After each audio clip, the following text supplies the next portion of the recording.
Alors, je suis content de vous retrouver là pour faire cette deuxième vidéo. C'est plutôt la deuxième partie du sujet sur la gestion de soi au poker qui était donc j'ai fait une première vidéo que vous avez sûrement dû voir puisque sinon ce serait une erreur de regarder cette deuxième partie si vous n'avez pas vu la première.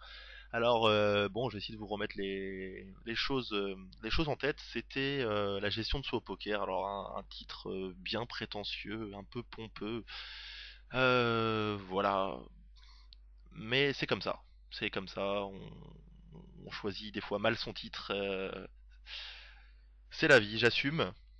En tout cas, je suis prêt et je suis d'attaque pour attaquer vraiment cette deuxième partie parce que j'ai du cœur, j'ai mis du cœur à l'ouvrage dans tout ça et j'ai hâte de vous parler et de passer ces quelques diapos là. Donc on va voir ce qu'on peut faire ensemble. Donc pour vous rappeler, pour vous résumer la première partie, euh, pour vous remettre un petit peu en mémoire, j'avais essayé de vous parler du processus de processus de perfectionnement. Pardon, j'ai un peu de mal en élocution, parce qu'il est tard là chez moi. Donc du processus de perfectionnement que les gens avaient tendance à utiliser pour corriger des problèmes chez eux. Et puis, alors ce processus qui est en trois grandes étapes, qui est la prise de conscience d'un problème, l'identification ensuite du problème sous toutes ses coutures. Donc comment ce problème nous arrive et comment on peut le gérer. Et puis le troisième c'est la correction, du moins on essaye de progresser sur ce sujet, on s'améliore et voilà et on boucle indéfiniment comme ça pour pas mal de faiblesses et pour essayer de s'améliorer. Et puis bon, j'avais essayé de faire un parallèle avec le poker, et puis j'avais plus ou moins conclu que le problème de tilt, qui était un problème assez important, les gens s'arrêtaient à l'étape numéro un, qui était la prise de conscience. Donc il fallait passer à l'étape numéro 2, puis la 3, qui était l'identification vraiment du problème dans toute sa grandeur, et puis ensuite la... essayer de trouver des solutions pour s'améliorer. Et donc ça va être le sujet de ma deuxième partie. On va essayer de chercher des solutions aux problèmes, essayer de voir comment on peut les trouver, les chercher, les... Et voilà, je ne trouve plus d'autres synonymes, c'est déjà pas mal. Euh, Donc on va passer à la diapo suivante. Voilà, avec une super photo. Génial. Génial. En fait, quand je vois le père Fouras, ça donne un petit côté sérieux et j'ai envie de réfléchir à la question qui m'est posée. Donc je me suis dit, je vais vous mettre monsieur Fouras sous les yeux et il vous donnera peut-être l'envie de réfléchir à cette grande question qui est, attention, vous avez du temps pour y réfléchir, hein, je vous rassure, ce n'est pas chronométré. Quel est votre objectif quand vous démarrez votre session? Alors, avant de passer à la suite, je vais vous demander de mettre pause. Puis prenez le temps qu'il vous faudra, vous pouvez prendre 30 secondes comme vous pouvez prendre 10 minutes. Quel est votre objectif avant de démarrer votre session? Voilà, je vous laisse encore un petit peu réfléchir. Vous pouvez mettre pause, hein, c'est pas un souci, hein. L'application est pas trop mal faite pour ça. Voilà, bon. En tout cas, j'espère que vous avez joué le jeu, que vous avez pris votre temps, c'est le but, hein. Alors, il y a peut-être des gens qui n'ont pas d'objectif quand ils démarrent leur session. Euh, c'est tout à fait possible et moi c'était un peu le cas d'ailleurs avant de progresser sur ce sujet. J'avais pas vraiment d'objectif, je démarrais les tables et puis c'est parti, hein. On se connecte sur les sites de poker, on ouvre nos tables préférées, on va voir nos fiches préférées, si possible, si on les trouve, et puis on commence la bataille jusqu'à une certaine heure et puis voilà. Alors j'avais quand même un certain objectif de temps en temps. Je me disais ça serait bien quand même de gagner, hein. Ça serait bien de gagner, hein, pendant cette session parce qu'on joue pas pour rien quand même. Donc voilà, je gagnais des dollars. Gagner des dollars. Et j'ai envie de dire que c'est une mauvaise réponse. En tout cas, c'est un mauvais objectif. On prend le problème d'une mauvaise façon. Et je m'en suis aperçu il y a peu de temps. Justement, je m'en suis aperçu il y a très peu de temps et ça c'est une des améliorations que j'ai fait sur moi-même et qui a échangé énormément. En fait, gagner des dollars, c'est bien beau, C'est vrai que c'est l'objectif sur le long terme finalement, c'est ce qu'on recherche au poker. Quand on est professionnel, on gagne sa vie. Alors bon, l'amateur pourrait se dire je cherche du plaisir bon, on pourrait essayer de débattre, mais pour le joueur professionnel, clairement l'objectif final, c'est quand même de gagner de l'argent, puisque sinon on ne vit pas et sinon eh ben on est plus professionnel quoi. Donc en fait c'est un objectif qu'on pourrait qualifier d'indirect, bah, pour ma part. Puisque on peut pas directement avoir pour objectif de gagner des dollars, c'est pas possible. On peut rien faire directement pour gagner des dollars. C'est pas comme si on devait appuyer sur un bouton qui nous permettait de gagner des dollars et qu'on avait juste à appuyer sur le même bouton tout le temps, tous les 5 secondes. Bah là, ce serait un objectif direct, ce serait gagner des dollars. Mais au poker, c'est un peu différent. Le gros problème que moi j'ai eu, et je m'en suis rendu compte finalement tard, hein, c'est tout con comme phrase, hein, vous allez me dire, mais c'est évident, mais finalement on n'a pas le recul pour s'en apercevoir par moment. C'est que si on a pour objectif direct de gagner des dollars, avant même de commencer sa session, euh, on va malheureusement être souvent déçu parce que les sessions positives, donc ça dépend quelle variante vous jouez et quelle façon vous jouez au poker, mais si par exemple vous jouez en heads up, et bah vous allez finir souvent perdant quoi. Peut-être 40% du temps vous allez finir perdant dans vos sessions ou 35% du temps, j'en sais rien. Donc il y a une grosse part de frustration qui va se créer à la suite de cet espoir, de tous ces espoirs qu'on a mis dans notre session. Donc on va vouloir gagner et puis finalement on perd et bah, c'est un échec. Voilà, c'est un échec, on a perdu. Donc on est frustré, on sort de la session. Bon, on n'est pas non plus déprimé tout le temps qu'on perd, hein, faut pas non plus exagérer, mais il y a des fois, il y a des sessions qui sont pas faciles à avaler quand même, hein, il y en a certaines qui sont compliquées. Et puis on a échoué dans notre objectif qu'on pensait direct, qui était gagner des dollars. Alors moi ce que je vais vous demander de faire comme effort, c'est de prendre cet objectif, de le jeter un petit peu devant vous là, et puis voilà, faut que ça soit un objectif, on va dire, sur le long terme, sur le mois, faut pas y penser, voilà. Avant vos sessions, faut pas vous mettre dans cet état d'esprit. Mais à quoi penser? À quoi penser avant vos sessions? À quoi penser? Alors, l'objectif direct, ça a été de me dire, ok, je vais bientôt commencer ma session, et je vais pour avoir comme objectif de bien jouer, de jouer calmement, et d'essayer, je dis bien, de prendre les bonnes décisions, au fur et à mesure de la session. Quoi qu'il arrive, je vais essayer de jouer, de bien jouer, de prendre les bonnes décisions, quoi qu'il arrive. Et ça change tout. Alors bon, on pourrait se dire, oui, c'est bien beau, c'est machin. Mais essayez, juste essayez une fois ou deux fois dans votre vie, essayez. Parce que moi, je l'ai fait.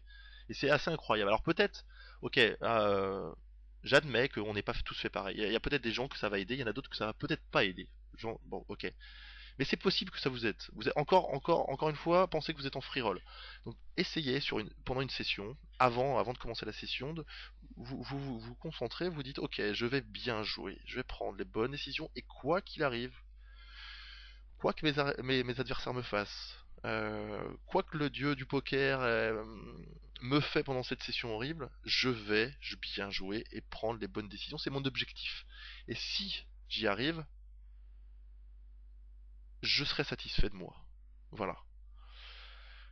Alors moi j'ai essayé ce grand principe qui paraît un peu prétentieux, pas prétentieux mais un peu hautain, je sais pas. Et c'est Tommy Angelo dans ses articles qui suggérait ça. Et j'ai essayé de le mettre en pratique. Alors je sais qu'il y a sûrement beaucoup de gens qui ont lu ces articles mais qui ont jamais essayé de le mettre en application. Alors c'est ça que je voudrais vous faire comprendre. Comme je vous ai dit, il faut se bouger le cul pour essayer de bouger, pour essayer pardon, de corriger ce problème. Et Et c'est vraiment pas facile, voilà, c'est pas en claquant des doigts, clairement. Donc il va falloir faire des efforts et faire des concessions sur certaines choses. Donc essayez de jouer et de vous dire, ok, quoi qu'il arrive, ok, je veux bien jouer, c'est mon objectif, je veux bien jouer, je veux bien jouer.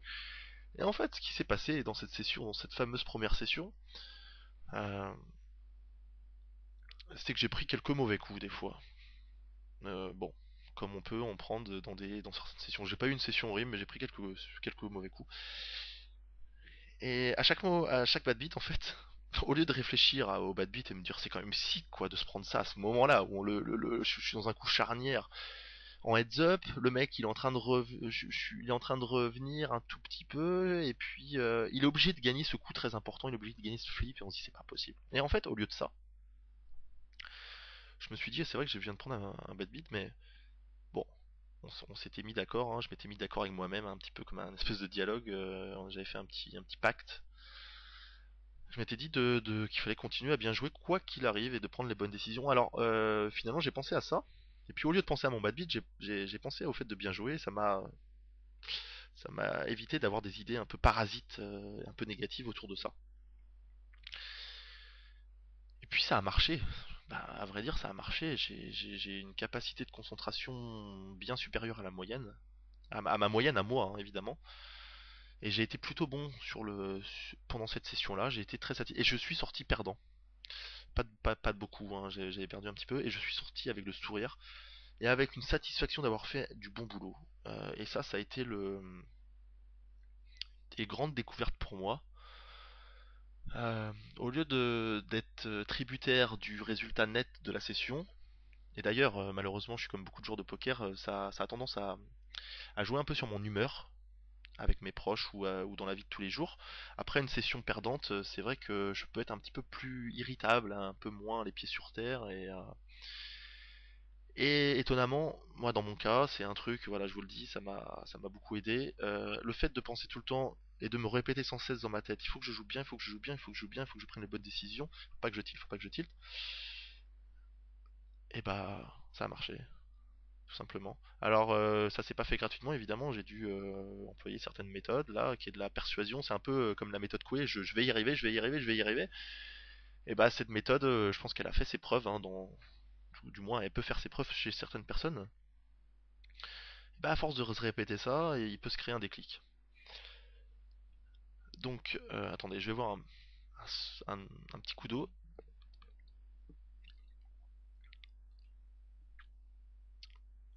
Pour reprendre un petit peu mes esprits. Voilà, alors, évidemment, il faut essayer de jouer son A-game le plus possible. Alors, on pourrait distinguer plusieurs... bon, ça vient un peu de l'anglais. A-game, B-game, C-game. Le A-game, c'est notre meilleur jeu, entre guillemets, notre jeu des meilleurs jours, des meilleures heures. Et notre C-game, c'est le pire. Donc, c'est quand on n'est plus très concentré. Évidemment, l'idéal c'est de jouer tout le temps son A-game. Et c'est le but recherché pendant la session, donc va falloir chercher un peu l'excellence. Et évidemment, déculpabiliser en cas d'erreur. Si par exemple, il faut se concentrer sur le moment présent, et ça c'est important, c'est peut-être une philosophie de vie qu'on peut retrouver chez les bouddhistes ou dans certaines activités comme la méditation, c'est se concentrer sur le moment présent et éviter de penser aux choses négatives qui peut nous être arrivées pendant la session. Alors c'est bien joli, vous allez me dire, c'est merveilleux tout ça, on est peut-être dans un monde de bisounours, mais non, on n'est pas dans un monde de bisounours justement, mais on peut quand même faire certains efforts sur certaines choses. Euh, ok, des fois on peut avoir fait un mauvais call, clairement. Maintenant, si on se concentre sur le présent et sur ce qu'on a envie de faire, finalement qu'on ait fait le bon call ou le mauvais call, en quoi ça va nous empêcher de bien ou de mal jouer juste après, finalement. C'est pas lié. Euh, c'est parce qu'on implique trop nos émotions dans ce truc-là. Donc il va falloir faire des efforts et prendre conscience que justement on a tendance à beaucoup fonctionner avec le passé et qu'il faut faire table rase de tout ça. Donc dans notre session va falloir jouer notre A-game le plus possible, savoir sur quelle table jouer au bon moment, Et puis savoir se lever perdant ou alors gagnant dans certaines conditions. Il va falloir voilà, s'arrêter au bon moment. Chacun, des fois on le sait, hein, on le sait très bien. Il y a des gens ils sont à la table, ils savent très bien qu'ils devraient arrêter, mais ils n'y arrivent pas. Parce qu'ils se culpabilisent d'avoir mal joué, ils ont envie de se rattraper, mais c'est encore pire, et dans un scénario qui peut être... on peut être dans un scénario, voilà, on peut s'en vouloir et avoir un comportement autodestructeur. Donc,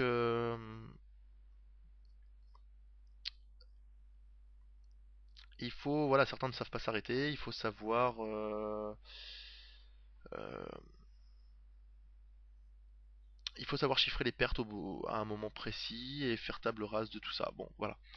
Je me répète un petit peu, donc je vais conclure sur cette diapo pour dire que finalement, si on a pour objectif tous ces trois premiers points, si on les a, et qu'on a vraiment essayé de jouer notre A-game le plus possible, qu'on a vraiment essayé de...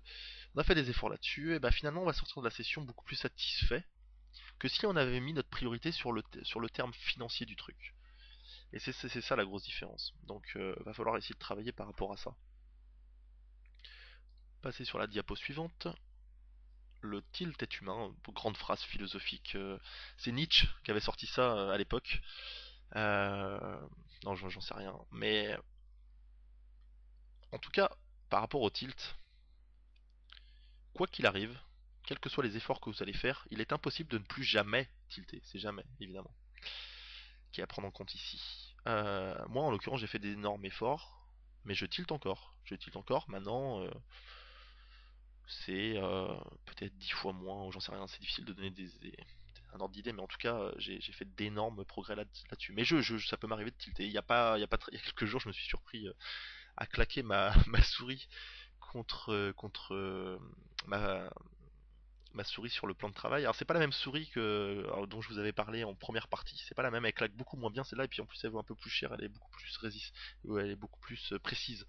Et je me rappelle que je l'ai claqué deux fois et je me suis dit mais t'es débile Nico, pourquoi tu ça va pas quoi, ça va pas dans ta tête quoi. Et à l'époque je me serais pas aperçu, j'aurais continué à la claquer, à lancer des c'est pas possible, c'est quand même sick, etc. etc.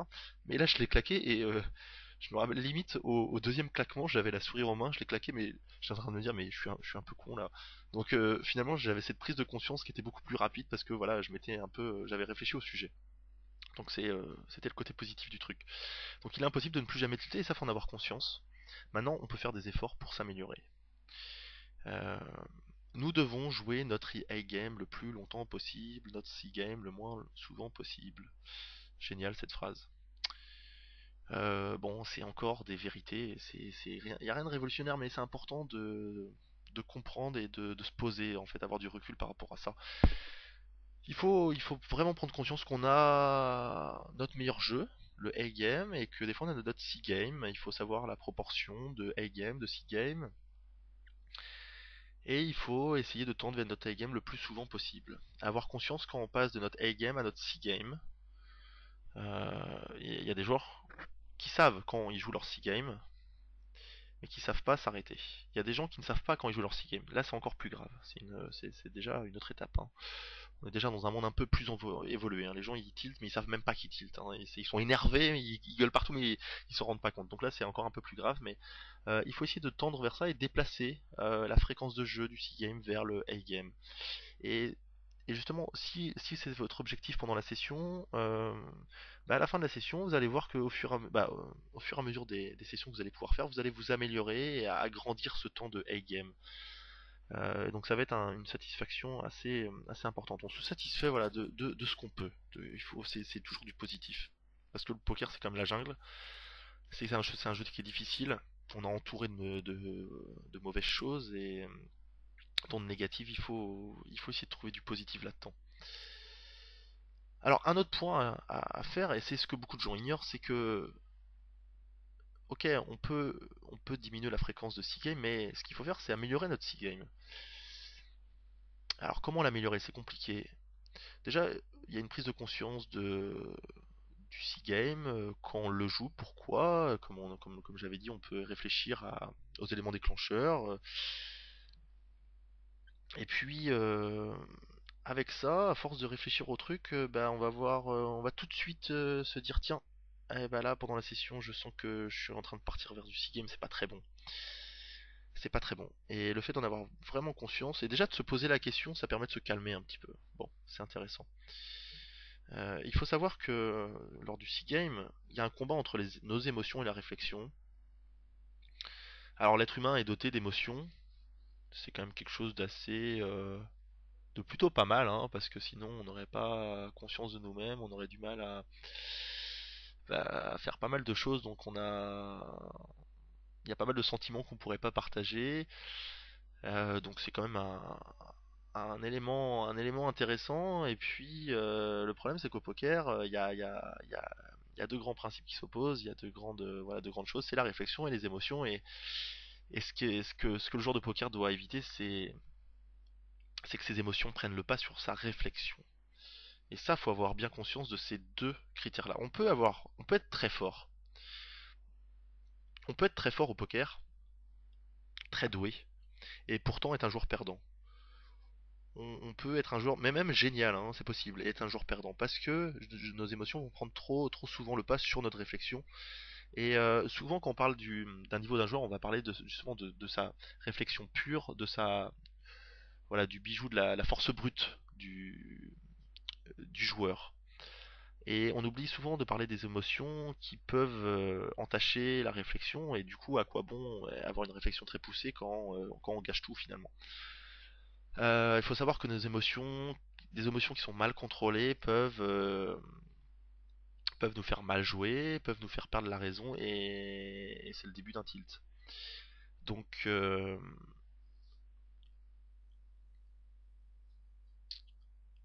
donc il va falloir travailler là-dessus. Et puis comprendre les situations évidemment où on tilt pour se familiariser avec ça. Et puis quand ça arrive en temps réel, et ben on sait que qu'on est fragile. On sait qu'il faut faire attention déjà. On est au garde à vous, et et on se laisse pas faire. Alors je vais essayer de vous donner des solutions concrètes.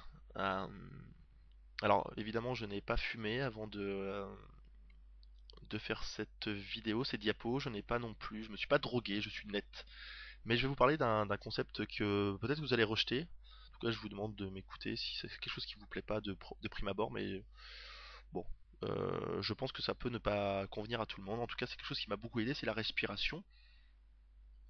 Donc vous savez, des fois, ça me rappelle quand j'étais petit et quand les petits sont vraiment énervés, ils ont couru partout, ils sont en nage, ils transpirent, et des fois il y a les adultes qui nous demandaient d'inspirer très fort, prendre une grande bouffée d'air et de la rejeter tranquillement en fait, et de répéter ce cycle-là d'inspiration-expiration plusieurs fois. Et je me souviens très bien que j'avais toujours trouvé ça débile à l'époque quand j'étais petit, parce qu'on se dit mais à quoi ça sert? Ça sert à rien de toute façon, nanana. Et mais le problème c'est que, bah, ce qui est marrant c'est que pendant qu'on respire, donc on s'efforce à se concentrer sur sa respiration, et puis on se dit mais à quoi ça sert, etc. Et ben on oublie ce qu'il y a autour en fait, on oublie toutes les idées parasites qui pourraient qui pourraient nous perturber, et qui pourraient nous perturber nos émotions. Euh, alors, donc j'ai retrouvé ça justement dans les audios de Tommy Angelo, que j'ai essayé de mettre en pratique. Ça m'a beaucoup aidé.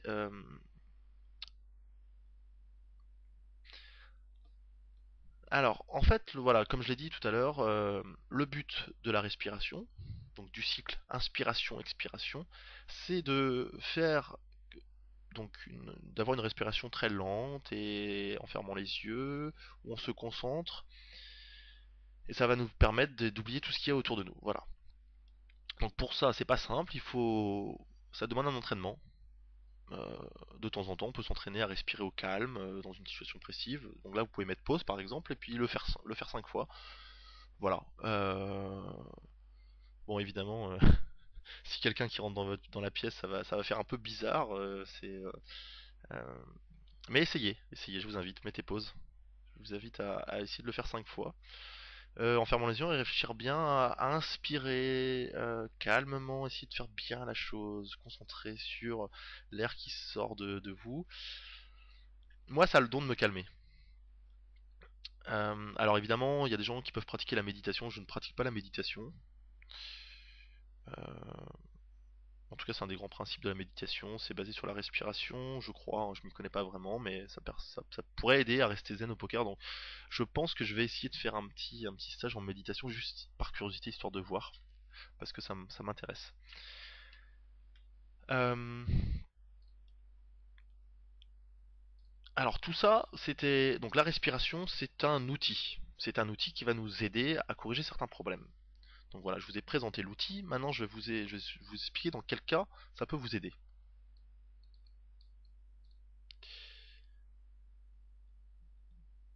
Alors,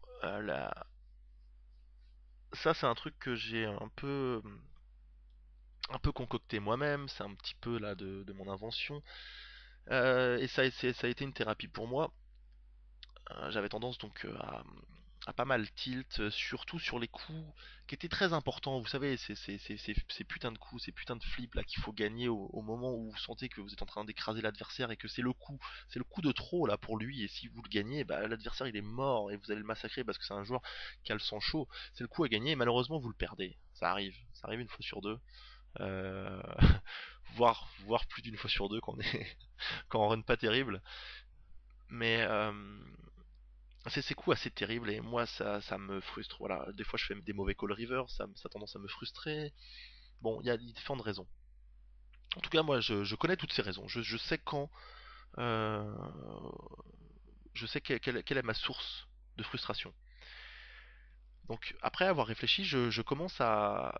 Donc le but, c'est de se préparer à l'échec, c'est de se préparer à perdre, mais de manière positive évidemment. Donc la première étape, ça va être de sentir les moments où nos émotions seront mis à l'épreuve. Donc comme je vous l'ai dit, moi je sais dans quel moment je peux être un petit peu frustré, ou du moins je vais peut-être l'être, suivant le résultat de l'événement qui va suivre. Donc ça, j'en ai conscience. Avant que l'événement, entre guillemets, soit ouvert et se passe, j'essaye de visualiser mentalement une issue qui serait négative. Donc j'essaye de me représenter, admettons, je vais vous prendre un exemple. Mon adversaire, 3 barrels, et j'ai collé tout le long avec deuxième paire. Alors il y a des fois, j'avais cette fameuse tendance à snap call à la river. Je suis dans un gros coup qui était important, où l'adversaire est très aggro, on sait qu'il peut value BT sin. J'avais tendance à snap call la river, parce que mon processus de pensée, je l'avais fait automatiquement, et j'avais tout de suite réfléchi, et je paye instantanément. En fait, l'erreur, c'est pas de payer trop vite et de pas avoir le temps de réfléchir, parce que finalement, ma réflexion, je l'avais faite assez vite, mais l'erreur, elle est pas là, et se situe surtout par la frustration qui peut se dégager d'un snap call. Alors on sent que le call peut nous faire péter un câble. Donc dans ces cas-là, il va falloir se mémoriser la main et se dire ok, c'est une main difficile. J'ai vraiment envie de call, hein, d'ailleurs j'en suis quasiment persuadé, mais je voudrais vérifier une dernière fois, est-ce que je dois call cette main? Est-ce que je dois call à la river? Donc on repense à toute la main, on assume, on fait oh, ok, ok, je suis d'accord. Le call, à mon sens, dans ce match, il est EV+. Peut-être que je me trompe, hein, peut-être. Peut-être que les trois quarts des joueurs seraient pas d'accord avec moi. Mais j'ai l'impression, avec toutes les données que j'ai, c'est le plus important, j'ai l'impression de prendre à ce moment-là la bonne décision avec en mon âme et conscience.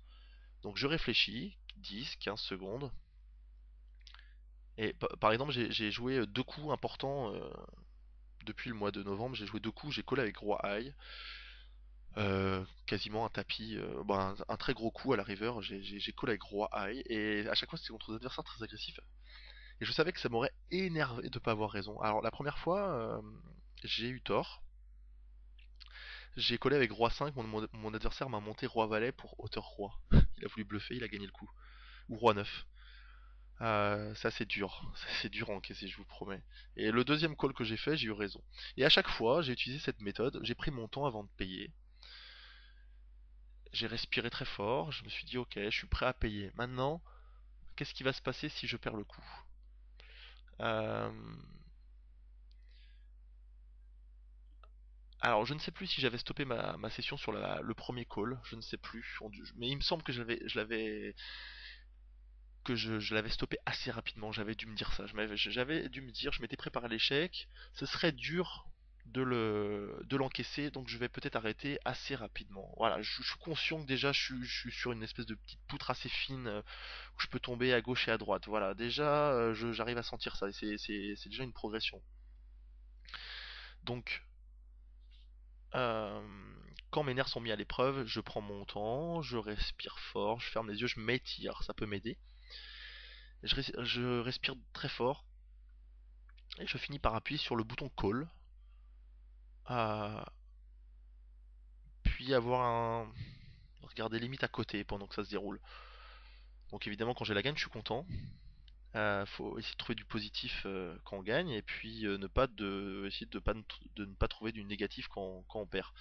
Et puis finalement, moi ça m'a beaucoup aidé. Les mauvais call rivers ça avait tendance à me faire beaucoup tilter, et puis j'avais tendance à la main d'après à repenser, ressasser la main, est-ce que j'aurais finalement dû faire ça, etc. Alors que non, là j'ai pas besoin d'y réfléchir, j'y ai déjà réfléchi, j'ai pris déjà 20 secondes au lieu de snap, j'y ai réfléchi, et puis j'en ai eu la conclusion qu'il fallait call. Alors quand par exemple la main se finit et qu'on me distribue Dame Valet au bouton, et ben je suis reparti quoi, j'ai Dame Valet au bouton à ce moment-là, c'est le moment présent, j'ai cette main, peu importe ce qui s'est passé avant. Alors, si j'estime que mon adversaire a pris un avantage sur moi parce que il est dans une bonne période, il est confiant, etc. Bah, dans ces cas-là, je vais sûrement essayer de me lever. En tout cas, j'aurais déjà réfléchi avant de commencer, avant la frustration, avant le problème, j'ai déjà réfléchi au pire. Et ça, je pense que c'est une vraie thérapie. Et c'est quelque chose à mettre en place. Si vous voulez arranger ce truc maintenant, faut le mettre en place, hein. C'est pas en claquant des doigts encore une fois. Il faut le vouloir et ça demande un vrai boulot parce que c'est un vrai problème au même titre qu'on pourrait avoir des leaks dans certains compartiments du jeu. Pour moi, le problème d'utile, c'est incomparable par rapport à des leaks qu'on pourrait avoir dans le jeu, hein. Les effets sont catastrophiques. Donc voilà. C'est important de se sentir bien avant les moments importants, les moments difficiles. Donc moi, pour ça, j'utilise la respiration et la visualisation mentale. Voilà, c'est deux outils qui me permettent d'être mieux. Donc j'ai une capacité qui est plus grande à accepter les bad beats. Donc ça peut arriver de pareil, de respirer très fort avant, admettons le gars 5 bet shove, et puis j'ai as roi, je prends 4 secondes avant de call, je respire bien, et puis des fois je me répète dans ma tête, c'est pas grave si je perds, c'est pas grave si je perds, c'est pas grave si je perds, les cartes s'étalent au fur et à mesure. Bon, bah j'ai as roi, il m'a montré as valet, il a gagné, tant mieux, hein, je le gagnerai plus souvent, c'est pas grave, hein. Qu'est-ce que vous voulez, on reprend des jetons et puis c'est parti. Par contre, si je suis pas capable de repartir, et bah déjà un bon réflexe c'est d'arrêter. Euh, voilà pour ces petites techniques. Je vais passer à la conclusion et puis je vais essayer de résumer un petit peu ce qu'on a dit. Donc ce qu'on a fait, on a pris conscience de l'ampleur du problème, hein, un petit peu comme l'alcoolique qui fait la démarche d'aller qui va faire démarche d'aller dans une association pour écouter les autres déjà et puis pour exposer son problème. Ensuite, il faut voilà, c'est le désir de corriger ce problème, hein, ça c'est important. De le prendre à bras le corps, il faut avoir un recul régulier sur soi-même, sur sa façon de progresser, sur ce qu'on a pu faire, agir, voilà. En tout cas, moi, ça m'a beaucoup aidé au poker, mais aussi dans la vie. Ça, j'en ai pas parlé au début, mais euh, juste pour anecdote, ça va faire un peu, je raconte ma vie, mais allez, de toute façon, hein, c'est ce que je fais depuis le départ là dans cette vidéo. J'avais tendance à gueuler beaucoup sur les automobilistes quand j'étais en voiture. J'avais tendance à gueuler quand ils avançaient pas et surtout quand j'étais moi-même en retard et que les automobilistes accentuaient mon retard par leur connerie entre guillemets. Et j'avais tendance à m'énerver contre tout ça, mais on n'y peut rien, quoi, on n'y peut rien. Donc faut accepter le moment, encore une fois, accepter le moment présent. Et on m'a reproché ça, on m'a reproché d'avoir ce comportement au volant et d'être assez désagréable. Et depuis tout ça, c'est merveilleux puisque je m'énerve plus, quoi. Je m'énerve plus, je me dis que c'est comme ça et j'accepte. En fait, je visualise mon retard Je sais que je suis en tort déjà parce que je suis en retard et je visualise le retard supplémentaire à cause des bouchons qu'il pourrait avoir. Et je me dis que c'est comme ça. Et j'imagine le pire et je me dis que le pire me fait pas mourir, donc c'est pas mal. Euh, c'est c'est une bonne phrase ça je la note. Mais ouais, moi je fonctionne comme ça dans la vie et ça s'est accentué depuis, mais tout ce qui nous tue pas nous rend plus fort et est là pour nous faire progresser. Voilà, donc le vrai changement ça a été d'aborder ces sessions différemment, axées sur le mental et non sur les résultats. On est dans une société de résultats, une société de où il faut faire ses preuves et c'est pas forcément évident dans notre culture justement de raisonner comme ça. Moi, en tout cas, c'était contre naturel. On a dû me le montrer, le pointer du doigt, et pour que je le remarque. Et puis, on me l'a pointé du doigt dans un domaine qui me tient à cœur, qui est le poker, et ça a aidé. Sinon, je pense que je m'en serais jamais aperçu. Donc voilà. Donc tout ça pour dire qu'il faut vraiment chercher des solutions et se bouger le cul, vraiment, vraiment, vraiment, vraiment, en chercher, ne pas arrêter d'en chercher, et puis les mettre en pratique et voilà, essayer de trouver des variantes. En tout cas, je vous promets que ça vaut le coup. J'espère que j'aurai convaincu certaines personnes d'essayer. Même si j'ai convaincu une minorité, c'est pas grave, j'aurais fait mon job du mieux que je peux, et puis je serai quand même satisfait. Et puis j'espère que sur cette minorité qui va, et puis peut-être cette unanimité, j'en sais rien, hein, rêvons un peu. Hein, j'espère que j'espère que sur les gens qui vont essayer, j'espère que la plupart arriveront à trouver leur voie et puis s'ils peuvent corriger un tout petit peu ce problème-là, voilà, peut-être pas autant que je l'ai corrigé moi en tout cas de ce que je pense, mais s'ils le corrigent un petit peu, bah c'est déjà pas mal quoi, c'est déjà pas mal. En tout cas, moi j'ai pris plaisir à faire ça. Je l'ai fait de manière honnête avec moi-même et avec vous. Peut-être que certains trouveront ça bidon. Bon, en général, s'ils ont trouvé ça bidon, ils sont pas arrivés jusqu'à la conclusion. Mais bah c'est pas grave parce que je pense que ça servira à tout le monde. Et bon, moi j'ai exposé le problème d'une certaine façon. J'ai essayé de le résoudre avec voilà, de vous donner des pistes de manière modeste, avec ma propre expérience. Ça ne conviendra pas à tout le monde, j'en conviens, mais c'est pas grave. Donc voilà. Si vraiment ça vous a plu, je serais vraiment ravi d'avoir des commentaires sur cette vidéo, sur les deux vidéos. Ça me ferait vraiment plaisir d'avoir vos retours. Si vous n'avez pas aimé aussi, j'aimerais avoir de votre retour. Si vous m'avez trouvé monotone sur cette vidéo, dites-le moi, plus monotone que d'habitude, j'en sais rien. Si vous n'avez pas aimé, dites-le moi de manière constructive. Je serais vraiment ravi parce que à la limite, pourquoi pas, je pourrais penser à une autre série de vidéos dans le même style, peut-être dans quelques temps. Et donc je suis ouvert à toute critique, voilà, encore plus que quand je fais une vidéo de NL200. Je vous remercie de m'avoir écouté jusque-là, pour les plus courageux du moins. Bravo, félicitations de m'avoir de s'être coltiné un Actarus qui blablate sur sa vie pendant ça va faire combien là? Ça va faire 40 minutes encore, hein, ça va faire 1h20 de vidéo. Donc voilà, si vous pensez que ça peut vraiment vous aider, bah, je vous conseille d'essayer de faire des efforts et de regarder une nouvelle fois cette vidéo, je sais pas, dans 15 jours par exemple. Voilà, et bah, je vous remercie de votre supposée attention, puisque je ne suis pas derrière votre écran. Et puis je vais vous souhaiter encore de bonnes choses, et puis bah, je vais vous souhaiter d'arriver à trouver une sérénité dans votre jeu, parce que quand on la trouve, c'est quelque chose d'assez c'est un sentiment vraiment particulier et agréable à vivre. Donc voilà. Et ben je vous souhaite tous une bonne journée et puis à une prochaine, cette fois-ci dans une vidéo un petit peu plus théorique sûrement sur les 5 bet shove all-in pré-flop. Merci beaucoup et à une prochaine fois. Bye bye, ciao ciao.